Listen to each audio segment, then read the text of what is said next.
How to turn on Open to Work on LinkedIn on PC. This tutorial shows you how to let recruiters and your network know you're looking for new opportunities.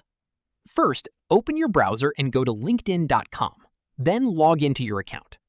From there, click the Me icon at the top right of the screen and click View Profile from the dropdown.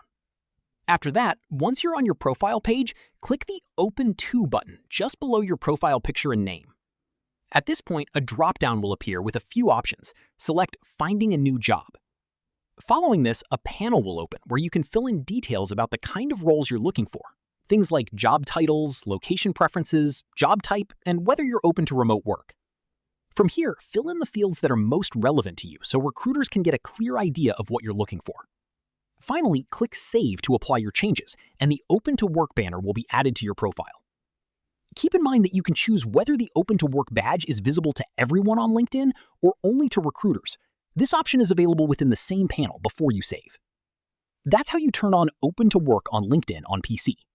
If this was useful, give it a like, subscribe for more tutorials, and ring the bell so you never miss an upload. See you in the next one.